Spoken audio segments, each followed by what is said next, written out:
우리 시간 함께 오신 하나님의 말씀은 갈라디아서 5장 22절에서 23절까지 있는 말씀입니다. 우리 다 같이 한 목소리 읽어봅니다. 오직 성령의 열매는 사랑과 희락과 화평과 오래 참음과 자비와 양선과 충성과 온유와 절제니 이 같은 것을 금지할 법이 없느니라. 아멘. 할렐루야. 하나님 크신 사랑과 은총이 오늘 육부 예배 나오신 모든 이들에게 늘 충만하시길 주님의 이름으로 축원합니다. 우리 옆 사람 같이 한번 인사합시다. 하나님이 당신을 사랑하시니 저도 당신을 사랑합니다. 하나님이 당신을 사랑하시니 저도 당신을 사랑합니다. 사랑합니다. 감사합니다. 반갑습니다. 오늘 갈라디아서 5장 22절에서 23절까지 우리 성령의 열매 6번째 시간입니다. 우리 양선에 대하여 같이 나누려고 합니다. 양선, 성령의 열매로서의 양선. 양선은 한자로 어질양 그리고 착할 선을 씁니다. 한자로 보면 어질고 착한 것이 양선입니다. 세번역 성경은 이를 선함이라고 번역했고 공동 번역은 선행이라고 번역하고 있습니다. 기본적으로 양선은 착한 겁니다. 착함. 여러분, 어떤 사람이 착한 사람입니까? 여러분은 혹 착한 사람이십니까? 착하다고 하는 사람들, 저도 좀 그런 면이 있는데 보통 남의 부탁에 잘 거절을 못합니다. 이왕 들어주는 부탁이라면 흔쾌히 들어주든지 아니면 과감히 노라고 말해야 되는데 대부분이 예스를 하고 나서 끙끙 앓기만 하는 사람들이 있죠. 이런 사람들이 혹시 여러분은 아니십니까? 저는 어려서부터 착한 아이 컴플렉스가 있었습니다. 누구도 저에게 야, 넌 목사 아들이니까 좀 착해야 돼 이렇게 하지 않았는데 늘 착하다라는 소리에 목말라 있었던 것 같습니다. 그래서 언젠가 남에게 피해를 주면 언제나 남에게 피해를 주면 안 된다라고 하는 강박이 있었습니다. 그래서 거절도 잘 못하고 부탁도 잘 못합니다. 한번 이런 경우가 있었습니다. 고등학교 때 그 점심시간 얼마나 귀한 시간입니까? 친구들이 매점 가자 그래서 점심시간에 5번 이상 매점을 왔다 갔다 한 적이 있습니다. 물론 매번 다른 친구들이었습니다. 거절을 못했기 때문이죠. 부탁도 잘 못합니다. 밥을 먹다가 목이 막혀서 물을 먹고 싶은데 물통이 조금 멀리 있습니다. 그러면 저기에 있는 것 달란 말을 못했습니다. 누구에게 부탁을 하게 되면 그것이 그 사람을 번거롭게 하는 것이라 생각을 했고 차라리 그럴 바에야 내가 참고 말지 그냥 가슴을 치며 꾹 참았던 경험들이 있습니다. 어렸을 적에는 신발이 작아지거나 눈이 점점 안 좋아져서 안경을 바꿀 때가 지나 잘 보이지 않는데도 그것을 어머니에게 말씀드리지 못했습니다. 혹 속상해 하실까 봐 그냥 신발을 꺾어 신고 다녔고 그냥 안경을 그냥 쓰고 다녔습니다. 물론 요즘은 그러지 않습니다. 이제는 내 필요와 원함을 이야기하는 것이 솔직히 말하는 것이 오히려 다른 사람을 배려하는 것이다 라고 하는 것을 이제는 압니다. 그래서 더 이상은 그러지 않습니다. 거절을 못하는 사람들 대부분은 다른 사람들에게 인정받고 싶어하는 욕구 때문에 거절을 못한다고 말을 합니다. 의사들은 어쩌면 그 욕구가 자기 자신이 스스로를 인정하지 못해 생기는 것일 수도 있다 말합니다. 그래서 이런 사람들은 인정받기 위해 다른 사람한테는 하염없이 착한데 자신에게는 착하지 않습니다. 본인에게는 착한 주인이 아니니까 다른 사람들에게는 착하다라고 하는 소리를 듣고 싶은 겁니다. 그러다 보니 매 순간 인정에 목말라 하고 남의 눈만 의식하고 눈치 보며 살아갑니다. 그럼에도 착하다라고 하는 말은 오랫동안 좋은 사람의 조건에 늘 상위권을 차지하고 있습니다. 다른 조건은 좀 안 좋다 하더라도 심성이 착하면 제일이라 말합니다. 실제로 세종대왕 때 황희, 맹사성, 장영실 이러한 인재들 수많은 사람들이 유독 많이 배출되었던 이유는 세종이 가지고 있었던 이 탁월한 용인술 때문인데 이 세종은 이렇게 말했습니다. 착한 사람에게 일을 맡기면 처음엔 굼뜨고 실수도 하지만 갈수록 더욱 조심하여 책무를 완성한다. 하지만 유능하다고 알려진 자들은 처음에는 능숙하지만 결국 자기 개인적인 일을 구제하는 데 급급하다.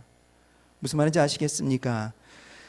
착한 사람에게 일을 맡기면 처음에는 좀 느린 것 같고 실수도 하는 것 같지만 그 느림이, 그 조심함이 오히려 책무를 완성하지만 유능하다라고 하는 것들은 유능하기 때문에, 능숙하기 때문에 다른 것들 하다가 결국은 아무것도 못한다라고 하는 말입니다. 그래서 배우자를 고를 때에도, 직원을 채용할 때에도, 사람과 사귈 때에도 가족이나 친구나 착한 사람이 언제나 최고였습니다. 하여 우리 사회는 늘 착한 사람이 되라고 교육해 왔습니다. 대표적인 가훈, 급훈, 팔뚝에 새기는 문신 1순위, 착하게 살자 아닙니까? 우리는 어려운 시절부터 선택을 참 많이 강요받습니다. 하여 고민이 많죠. 태어나자마자 제일 먼저 우리에게 선택을 강요하는, 그래서 고민이 되는 고민이 무엇입니까? 엄마가 좋아? 아빠가 좋아? 아닙니까? 조금 크면 그 다음에는 이런 고민이 생깁니다. 짜장 먹을까? 짬뽕 먹을까? 비빔냉면 먹어야 되나? 물냉면 먹어야 되나? 부먹이냐? 찍먹이냐? 뭐 이런 선택을 해야 됩니다. 사춘기에 들어서게 되면 이 고민은 절정이 됩니다. 가장 큰 고민은 뭡니까? 이쁜 여자가 좋아? 착한 여자가 좋아? 아닙니까? 이 고민을 아내 만날 때까지 하지 않습니까? 이것이 늘 고민이었는데 이 고민을 한 방에 정리해 준 선배의 말이 있었습니다. 자식, 이쁜 게 착한 거야. 그래서 저는 그런 사람과 살고 있습니다. 요즘은 이런 착하다라고 하는 것, 그 착한 것을 강조했던 것이 조금씩 바뀌는 것 같습니다. 여러분 어떠십니까?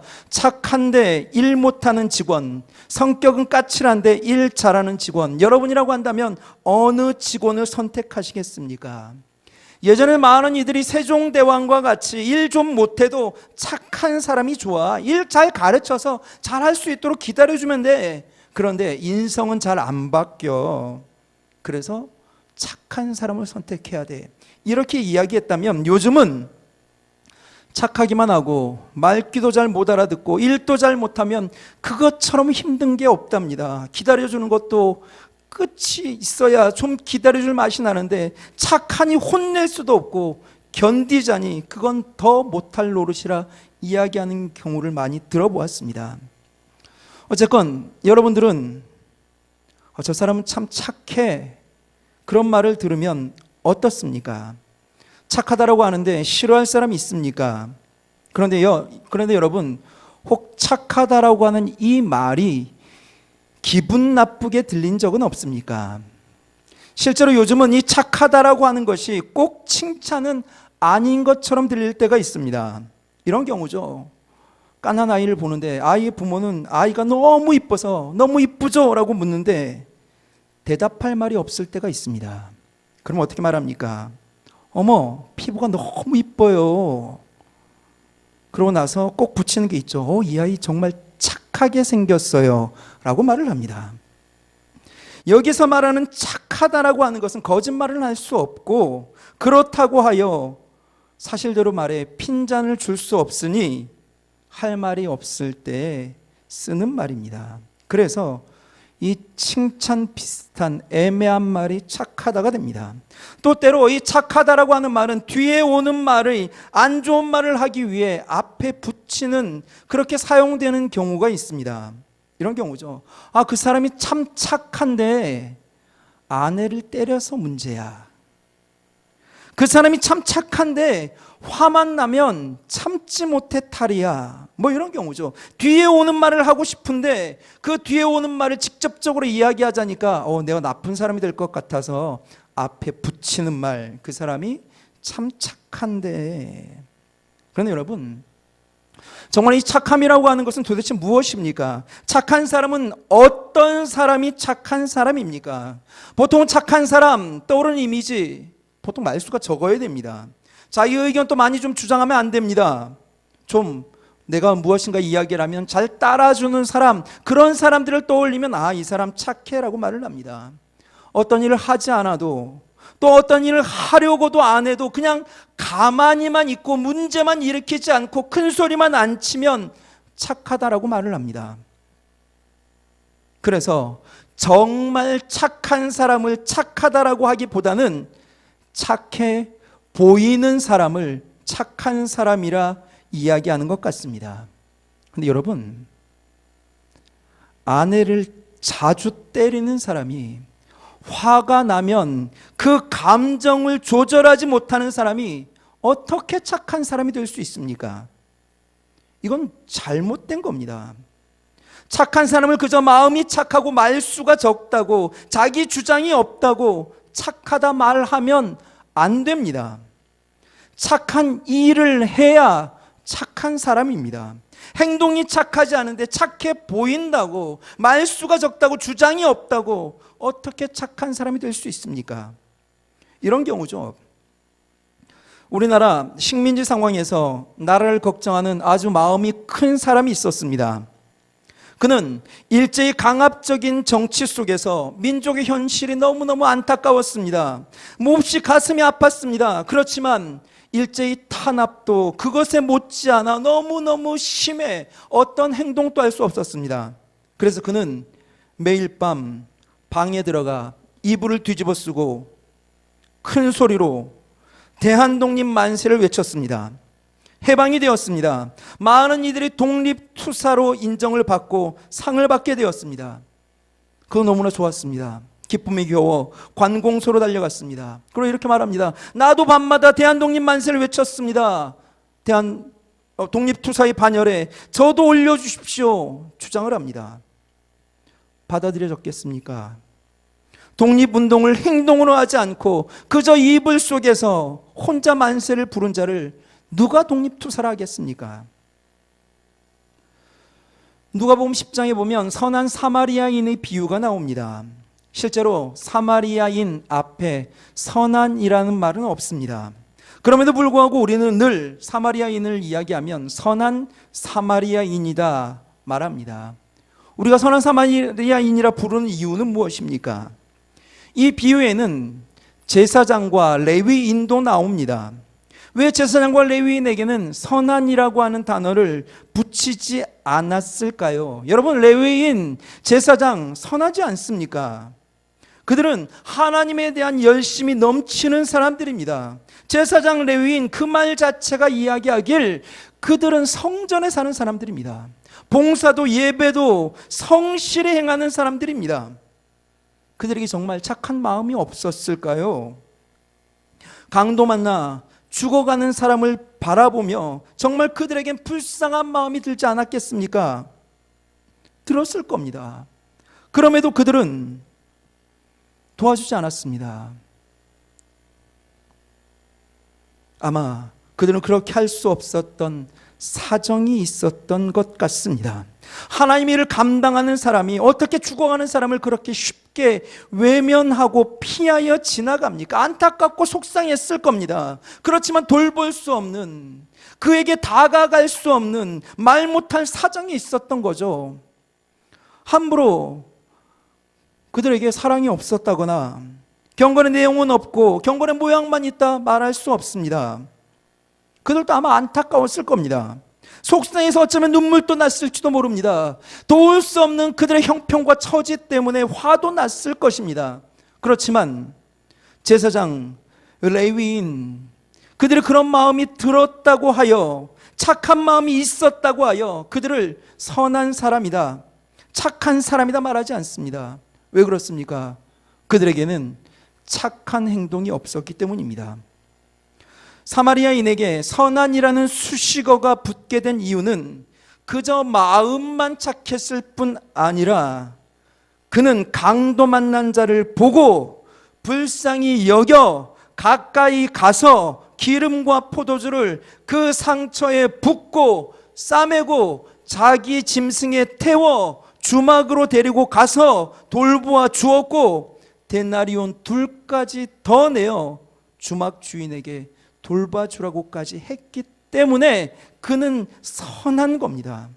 자신과는 전혀 상관없는 자이지만 기꺼이 자신의 손해볼 것을 알면서도 자기의 것을 들여 행동했기에 우리는 그를 선한 사마리아인이다 말합니다. 성령의 열매로서의 양선은 헬라어 아가도시네를 번역한 말입니다. 아가도시네, 이 말은 단지 도덕적 어떤 상태로의 선함만을 말하는 것이 아닙니다. 성령의 열매로서의 아가도시네는 예수 그리스도를 구주로 믿어 하나님의 자녀가 되었기에 맺혀지는 것으로 하나님 안에서의 바름과 너그러움이 포함된 착함을 의미합니다. 계속 강조하지만 성령의 열매의 이 9가지 맛들은 날 때부터 가지고 태어나는 어떤 자연스러운 본성을 말하지 않습니다. 성품을 말하는 것도 아닙니다. 성령이 충만한 자에게서 맺혀지게 되는 삶의 열매들입니다. 하여 이 성령의 열매는 성령의 사람이라고 한다면 마땅히 추구해야 할 삶의 방식입니다. 그래서 여기에는 자연스러운 명령이 들어갑니다. 성령의 열매가 사랑이라면 사랑하라 말씀하는 것이고, 희락이라면 기뻐하라 명령하는 것입니다. 따라서 똑같이 양선이 성령의 열매라면 착한 일을 하라, 선한 일을 하라 라는 명령이 담겨 있습니다. 즉 양선은 십자가의 은혜로 선한 사람이 되었고 성령이 부음받되었다면 그것 따라 맺혀지는 선한 행동이 있어야 한다는 것이고, 그것이 바로 성령의 열매라는 겁니다. 하나님 앞에서 선하고 착하게 사는 것, 남에게 후하고 관대하고 항상 넉넉하게 베풀어 주는 행위가 양선입니다. 그저 마음이 아닌 행함입니다. 이런 면에서 여러분은 어떻습니까? 여러분은 착한 사람입니까? 저는 어떤 것 같습니까? 교회는 어떨까요? 여러분, 교회가 착합니까? 물론 교회가 악하다라고 말할 사람은 없을 겁니다. 그러나 중요한 것은 교회도 착한 일을 하지 않는다면 교회는 착하다 말할 수 없습니다. 전 교회의 이미지를 생각할 때마다 제일 가슴 아픈 것이 말 아래에 있는 등불입니다. 우리 마태복음 5장 말씀 우리 다 같이 한 목소리 읽어볼까요? 너희는 세상의 빛이라. 산 위에 있는 동네가 숨기우지 못할 것이요 사람이 등불을 켜서 말 아래에 두지 아니하고 등경 위에 두나니 이러므로 집안 모든 사람에게 비추느니라. 아멘. 등불을 켜서 말 아래 두지 않는답니다. 여기서의 말은 타고 다니는 말이 아니죠. 곡식의 양을 재는 나무 그릇, 큰 통을 말합니다. 보통 8.25리터 정도 되는 통입니다. 공동 번역에는 돛박이라고 말합니다. 등불은 등경 위에 둡니다. 그래야 모든 사람들에게 비추죠. 근데 누가 등불을 켜서 8.25리터나 되는 큰 통으로 덮어 놓겠습니까? 그런데 등불을 켜서 그릇으로 덮어 놓은 그 모양이 저는 교회 같다는 생각을 해봅니다. 물론 이것이 모든 교회를 폄하하거나 모든 교회가 제대로 사역하지 않는다는 것을 말하는 것 아닙니다. 만약 교회가 말 아래, 큰 통 아래에 있는 등불과 같이 통 안만 비추려 하고 통 밖에는 관심이 없다면 거부할 수 없이 교회는 말 아래에 있는 등불입니다. 통 안은 너무 밝습니다. 통 안은 너무 환합니다. 통 안에 모든 사람에게 비춥니다. 그런데 통 밖은 어둠입니다. 교회와 비슷하지 않습니까? 교회 안은 너무나 밝습니다. 사랑도 있습니다. 기쁨도 있습니다. 감사도 있습니다. 찬양도 살아있고 기도도 뜨겁습니다. 모든 행사가 즐겁고 행복합니다. 세상이 알지 못하는 평안과 위로도 있습니다. 그런데 통 안만, 교회 안에만 있습니다. 세상 사람들은 교회 안에서 무슨 일이 일어나는지 모릅니다. 오히려 요즘은 코로나, 교회가 이기적인 집단이 되어 손가락질 받고 있습니다. 세상 사람들은 교회가 이곳에 들어와 자리를 차지하고 존재하는 것에 대해 기쁨으로 여기지 않습니다. 세상 사람들은 교회 안의 밝음에는 아무 관심이 없습니다. 오히려 교회가 이곳에 있음으로 인해 집값이 떨어진다 생각하고 오고 가는 수없이 많은 사람들로 인해 소음만 발생하고 주차난이 어렵고 그래서 피곤해진다고 생각합니다. 물론 교회는 밝아야 됩니다. 교회는 기쁨이 있어야 됩니다. 사랑도 넘쳐야 되죠. 당연하죠. 행복도 가득해야 됩니다. 찬양도, 기도도, 말씀도, 교제도 살아 꿈틀거려 많은 이들이 이곳에서 위로를 얻고 회복을 얻고 소생케됨을 경험해야 되는 것 맞습니다. 가능하면 더 밝아져야 합니다. 가능하면 더 기쁨과 감사가 충만해야 됩니다. 그러나 여러분, 이 밝음이 교회만 밝힌다면, 이 밝음이 교인들만 밝힌다면 그것은 문제입니다. 교회가 세상에 관심이 없고 세상을 향한 어떤 손길도 내밀지 않고 세상을 향해 어떤 빛도 비추지 않으려 하면서 앞만 밝히고 있다면 그것은 문제입니다. 또 어떤 면에서 교회 안의 빛은 때론 일부만 비추는 것 같습니다. 교회 안에 몇몇은 참 행복합니다. 그런데 몇몇은 늘 소외되고 외롭습니다. 교회 안에 계층이 있는 것 같습니다. 따로 저들만 모이는 사조직이 있는 것 같습니다. 그래서 다른 누군가가 그곳에 끼어들려고 하면 싫어합니다. 몇 년이 되어도 만나는 사람들만 교제합니다. 지금 속회가 너무 좋답니다. 이대로만 모이게 해달랍니다. 다른 이들 붙이지 말랍니다. 이들하고만 있어야 행복하답니다. 다른 이들을 용납하고 받아들이는 것 피곤하고 귀찮답니다. 통 안의 등불, 그 통 안에 또 다른 통으로 등불을 덮고 있는 꼴입니다. 저는 교회가 재밌고 편안하고 안락하여 밝아야 한다라고 하는 것에 대해 적극 찬성입니다. 그것이 어떻게 문제가 될 수 있겠습니까? 그러나 그 재미와 편안함, 안락과 밝음, 그 가운데 거하는 우리로 인해 우리 삶의 주변이 밝아지지 않는다면 그것은 문제입니다. 예수 생명으로 충만하다고, 찬양과 기쁨으로 가득하다고, 난 늘 은혜 가운데 살아간다고 말하는 우리가 회사에 들어갔는데, 가정에 들어갔는데, 마을에 들어가 있는데 그곳이 밝아지지 않는다면 그것은 문제라는 겁니다. 착한 일을 해야 착한 것처럼 우리의 밝음은 밝음을 위한 헌신을 하게 될 때 진정 밝음이라 말할 수 있습니다. 우리는 교회 안을 들여다보며 안의 밝음은 물론 추구해야 합니다. 그러나 안의 밝음을 추구해야 하는 그 목적은 밖의 밝음을 위해서가 되어야 합니다. 우리는 예배해야 합니다. 기도도 해야 합니다. 성경 공부도 해야 됩니다. 제자교육도 해야 됩니다. 전도대, 기도대, 봉사대 모두 적극적으로 참석해야 됩니다. 대충 해서는 안 됩니다. 열심히 해야 됩니다.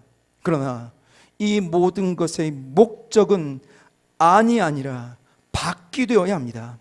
우리는 세상의 빛입니다. 그럼 세상을 향해 기꺼이 손을 내어 밀어야 하고 세상에 우리의 밝음을 기꺼이 비추어야 합니다.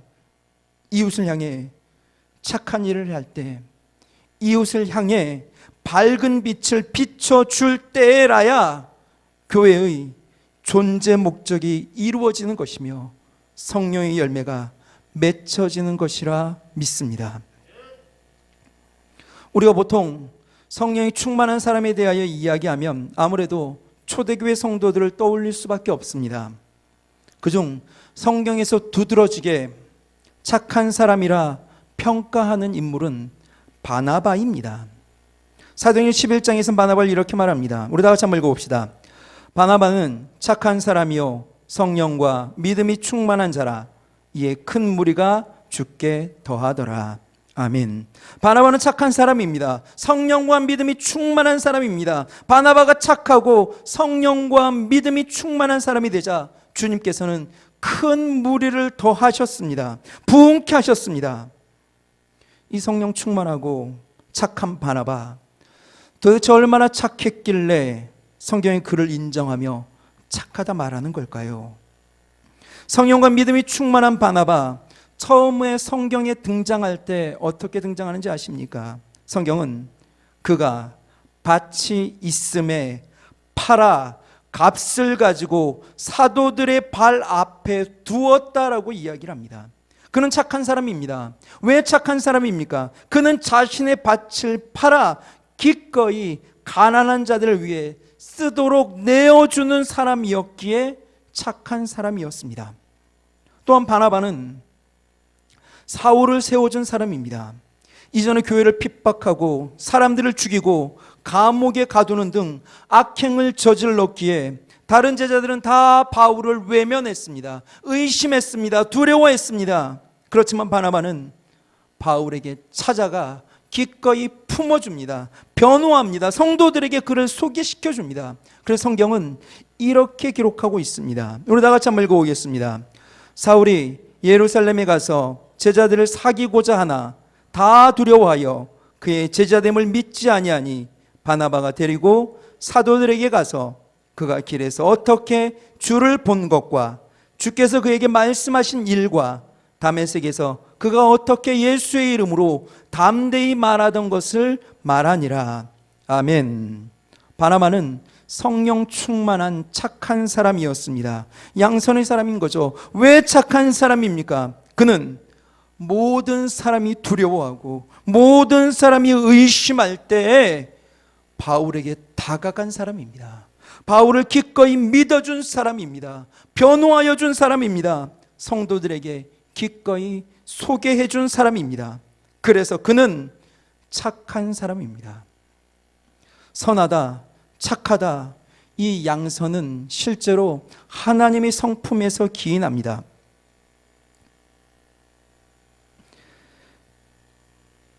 성령의 열매가 곧 하나님의 성품을 이야기하는 것일 텐데, 여러분, 하나님을 우리가 왜 선한 하나님이라고 말을 합니까? 그분이 우리를 그저 사랑하시기에, 그저 착한 마음을 가지고 계시기에 선한 하나님이라 말합니까? 아니지 않습니까? 그분은 우리를 위해 온 세상을 창조하셨습니다. 그분은 우리를 위해 우리가 범죄하고 떠났을 때에도 우리를 한 번도 포기하지 않으셨습니다.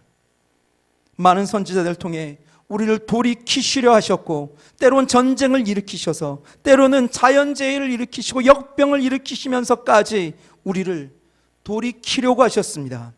그분은 죄악으로 죽어가는 우리를 불쌍히 여기셨습니다. 마음만 먹으신 것이 아니라 직접 예수님을 이 땅 가운데 보내 십자가에 찢으심으로 우리를 구원해 주셨습니다. 그러므로 우리는 그 하나님을 선한 하나님이라고 말을 합니다. 하나님의 선함은 우리를 향한 이 십자가의 사랑으로 증명하셨습니다. 그러므로 우리는 그분을 선한 하나님이라 말하는 것입니다. 우리 모두가 하나님의 성품을 닮았다면 양선의 열매를 맺어야 됩니다. 그렇다면 여러분, 선함을 추구하십시오. 마음이 아닌 손과 발로 양선하십시오. 바나바처럼 다가가십시오. 자신의 것으로 다른 이들을 일으키십시오. 그래서 우리를 통하여 우리가 머문 그 모든 곳이, 우리 주변이 우리로 인하여 밝아지며 우리를 통해 하나님 나라가 이 땅 가운데 이루어지도록 하십시오. 그것이 바로 성령을 받은 자의 사명이며 마땅히 우리가 행해야 할 바입니다. 그 모습으로 하나님께 영광이 되시길 주님의 이름으로 축원합니다.